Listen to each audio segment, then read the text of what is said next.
Damn, he was doing an extra race. Oh no! Kidding me! Welcome to JCL Summer Series, round 1 in Silverstone. We're riding in Silver class, fighting for those Coach Dave Delta keys. So we'll see what we can do. And we're gonna jump straight into qualifying for my best lap that came at the very end, which was still not the best lap. I could have done much better, made some mistakes. As we're going into Maggots and Beckett's after T1, we're already up on the Delta, so I don't know what I was doing for the past 10 minutes. But look at that Delta climb to the SS. But at the very end of it, we're dropping down, slight bad exit onto the straight. We're gonna send it now into stall corner, and we're kind of even to what we did in the previous laps. I can push that much more. Yeah, I could have pushed way more. I was losing time there, so I was even on the previous laps, but I could have pushed way more. Fail chicane, very nice and tidy, but exit not the best, so I could have pushed more on the exit as well. The car seems to behave much better than it did in practice for me. Exit on the Veil chicane, the rear was so much more planted than it was before, but Abbey completely wide, so it's not looking great for my lap now. My objective right now is to be able to get ahead of Coco. P1 is like 7/10 ahead of me at this point, so we're just trying to get any improvement that we can before the end of the lap, so maybe we can start P2 instead of P3 in our class. The qualifying format is, as always in JCL in the recent seasons, where the qualifying is split into two classes. Silvers go first and then pros go after. So while I'm P3 and maybe P2 right now, I'm not gonna stay in that position before the race starts, because all the pros will go make their alien times happen. So exit of the last corner, not the best, not even a 10th, half a 10th improvement, but still enough to get that P2 and get Coco. So not bad. So now we're gonna go into the race session, and we went from P2 to P19, so that just shows the level of pace on that grid. So we're starting next to Coco, right behind Sedan in the Beamer. We get a decent start ahead of the Mustang, and we go into the T1 trying to look for anything we can. A little bit loose on the exit, but I see Coco getting close, so I block that inside, block that left side, so he cannot go through. And after season 12, I promised I'm gonna practice a bit more, I'm gonna be a bit more feisty, so here I'm trying to look for move on Kyle, which I eventually get, which is nice. So now we're looking ahead into Tico and Sedan, and we're trying to get closer to them. And this is how it's gonna look at the beginning stages of this race. I'm going to go away from Tico and Sedan, and then we're gonna catch back up because they're gonna keep fighting. So we're gonna go back and forth, back and forth. So here we can see them side by side. This is exactly what I said. They're fighting and allowing me to catch back up. Kyle is holding 3/10 behind us, so we have some gap behind. We can look into a move here. So Sedan's a bit slow. I'm trying to look to the outside and hoping I can stay there for the inside in the next corner, but it's not gonna happen. It's now a bit vulnerable to Kyle. I was afraid he's gonna do what I wanted to do to Sedan and hang around the outside, but we managed to get in front again. And yeah, it's not the worst first lap I could have had, but it's also not the greatest. But we've made a position on a pro car, which is nice. The P1 in Silver is still some way ahead because he was like P10, starting P10 or something like that.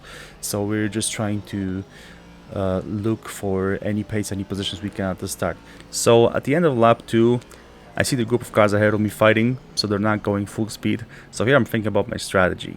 Now the idea for me for this race was to go with 120 liters of fuel and refuel like 6-9 liters to get to the end, and not have to change tires. Despite some people telling me that Silverstone is a track really hard on tires, I decided to do a full tank strategy because I remember when JCL used to run these exact same rules, but the races were 60 minutes instead of 70 minutes now. That first lap pit stop strategy was really powerful. So I decided to do that, even though some people decided to split the strategy and go half tank and change tires. I still think going full tank and not have to change tires and save that 30 seconds of pit stop time, I think that's gonna work out better.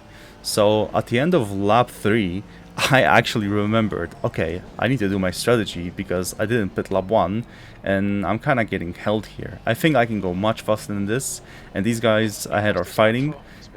So I decided to peel into the pits for my one and only stop of the race.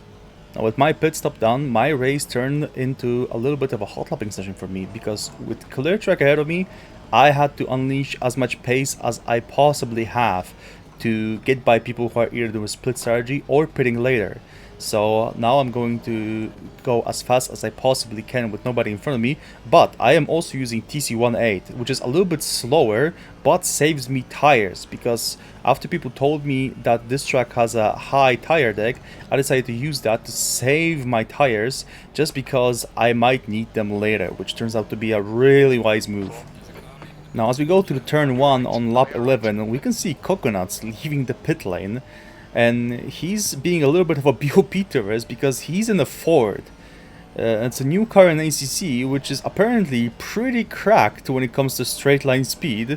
So I will need as much of a gap behind me as I can to keep him behind. So now we can see some people pitting. So that was the whole idea of my pit strat.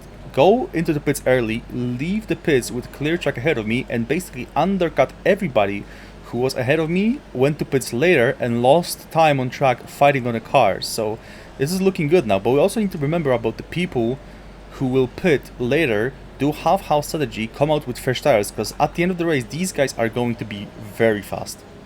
Now we're going to cut 10 minutes ahead. This is one of the race-defining moments on lap 18. Now going into Abbey, I go very tight into the curb, lose the car a little bit, decide to go off track to not have to slow down too much to not hinder the guys behind. And now I'm thinking I'm losing the P1 in class. But Repston comes in clutch, collects Coconuts for me, and leaves me the clear track ahead again.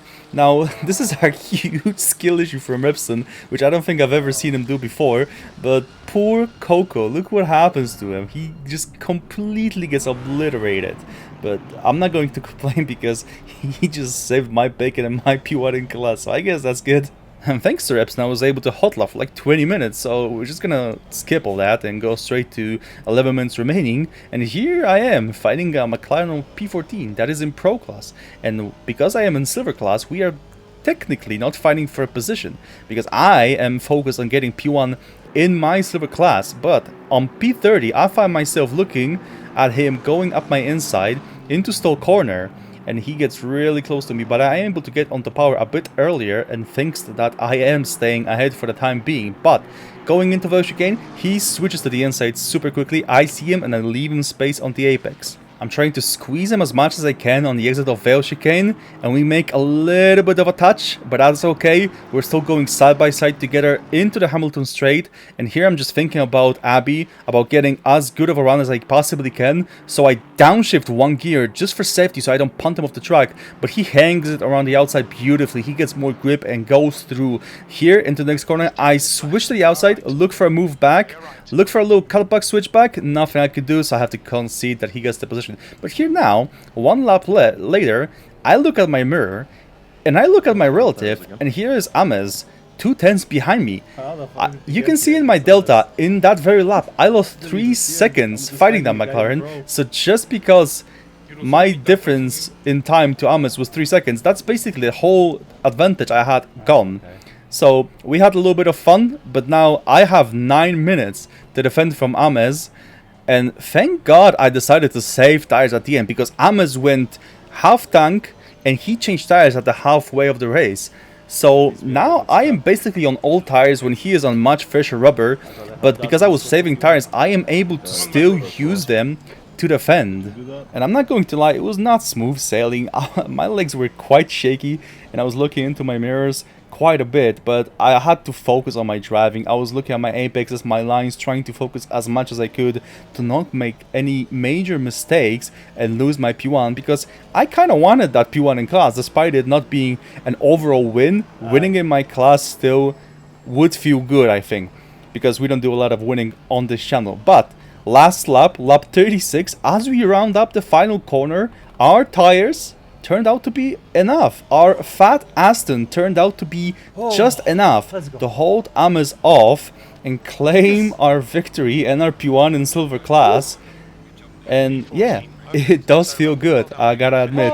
It still feels good doing something.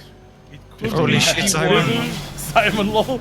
Yo, Someone- Leo P1, no way! Woo! Yes, Let's let's go, go! Oh. Someone. So P1 and silver, I'll take that. I will take that. And finishing P14 means that the next race at Paul Ricard I will be starting P2 because the top 15 is reversed. So it's gonna be interesting. Me getting bullied from the start by all the pros that are starting behind me. So I hope you enjoyed the video. We're trying out the new format instead of putting a 30-40 minute long Twitch VOD on the YouTube channel. I decided to do a little commentary and make it shorter because nobody has time to watch 30 minutes of Twitch VOD, yeah? So I hope you like it. If you like it, you know, let me know. Click like, subscribe, like a true YouTuber would say. And I'll see you next week. If you want to see my race live, don't forget to give me a follow on Twitch because next Sunday we go Paul Ricard starting P2. So, alright, take care. See ya.